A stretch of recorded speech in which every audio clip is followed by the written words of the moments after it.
నమస్తే అండి. Welcome to Sweety Teja 499 channel. అందరూ బాగున్నారా? బాగుంటే కామెంట్లో బాగున్నామని కామెంట్ చేయండి.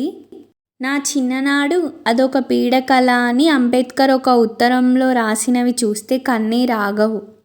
డాక్టర్ అంబేద్కర్ 134వ జయంతి వేడుకలు దేశవ్యాప్తంగా జరిగాయి. ఈయన అణగారిన వర్గాల కోసం ఎంతగానో పోరాటం చేశాడు. కాగా ఈయనకు సంబంధించిన మరిన్ని విషయాలని తెలుసుకుందాం ఈరోజు.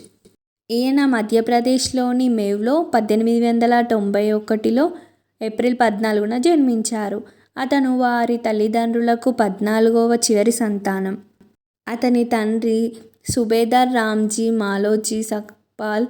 అతను బ్రిటిష్ సైన్యంలో పనిచేశారు. ఈయన రాసిన ఓ ఉత్తరంలో కొరెగావ్ ప్రయాణం గురించి రాశారు. నా చిన్ననాటి జీవితంలో అదొక పీడకల అని తెలిపారు. కాగా దాని గురించి ఇప్పుడే తెలుసుకుందాం. అంబేద్కర్ మా నాన్న కుటుంబ సాంప్రదాయాన్ని అనుసరించి ఆర్మీలో చేరారు. అధికారి హోదాకు ఎదిగి సుబేదార్గా పదవీ విరమణ చేశాడు. పదవీ విరమణ చేశాక దాపోలిలో స్థిరపడాలని అనుకున్నాడు. తన కుటుంబాన్ని అక్కడికి తీసుకొని వెళ్ళాడు. కానీ కొన్ని కారణాల వల్ల మనసు మార్చుకున్నాడు. ఈ కుటుంబం దాపోలి నుండి సతారాకు మారింది. మేం 1904 వరకు అక్కడే నివసించారు. నేను రాస్తున్న మొదటి సంఘటన ఇది. నాకు గుర్తున్నంత వరకు రాస్తున్నా. సుమారు 901 సంవత్సరంలో ఇది జరిగింది. అప్పుడు మేం సతారాలో ఉన్నాము. అప్పటికి మా అమ్మ చనిపోయింది. మా నాన్న కొరెగావ్లో క్యాషియర్గా పనిచేస్తున్నాడు. మమ్మల్ని మా అత్తమ్మ దగ్గర వదిలేశారు. తనకు 2 కళ్ళు దెబ్బతిన్నాయి. ఆమెను మేము ఎత్తుకెళ్ళి తన పనులు చేయించేవాళ్ళం. ఆ పరిస్థితి అంతా దారుణంగా ఉండేది. ఒకసారి వేసవి సెలవులకు మా నాన్న మమ్మల్ని కొరెగావ్ రమ్మన్నాడు. మేము చాలా సంతోషంగా వెళ్ళాం. కానీ ఆ ప్రయాణం మా జీవితంలో పీడకలలాగా మారింది. మేము రైల్వే స్టేషన్కు వెళ్ళి టికెట్స్ తీసుకొని మా నాన్న కోసం ప్యూన్ ఎదురు చూసాం. కానీ ఎవరూ రాలేదు.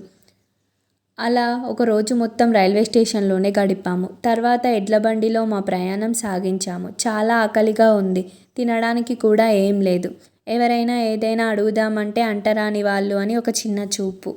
2 రోజులు ఎడ్లబండిలోనే మా ప్రయాణం సాగింది. నీటి కోసం ఎంత అల్లాడిపోయాము. మాకు కొంచెం దూరంలో టోల్ కలెక్టర్ గుడిసెకు కనిపించింది. అక్కడికి చేరుకున్నాం. చాలా దాహంగా ఉంది అని కొన్ని నీళ్ళు ఇస్తారా అని అడిగాను. దానికి బదులుగా ఆయన మీరు ఎవరు అని అడిగితే ముస్లిం అని చెప్పాను. దానికి ఆయన నమ్మనట్లుగా మీకు నీళ్ళు ఇక్కడ కాదు కొండ మీద ఉంటాయని చెప్పుకొచ్చాడు. ఈ విషయం మా అన్నకు చెప్పాను. తాను మనసులో ఏమనుకున్నాడో తెలీదు. దాహం ఆకలితోనే మేము కొరెగావ్ చేరుకున్నాం. మా నాన్న మమ్మల్ని చూసి షాక్ అయ్యారు. ఎందుకంటే మేము వస్తున్నట్టు మా నాన్నకు ఆయన ప్యూన్ చెప్పలేదు. ఇక ఈ ప్రయాణంలో మేమెన్నో బాధలు పడ్డాం. అడ్డంకులు ఎదుర్కొన్నాం. చివరికి అంటరాని వారిని చూసే చిన్న చూపు మమ్మల్ని ఎక్కువగా కలించివేసింది. ఇక్కడే కాదు బడిలో ఊరిలో మమ్మల్ని చూసే విధానం అలాగే ఉంటుంది అని రాసుకొచ్చాడు.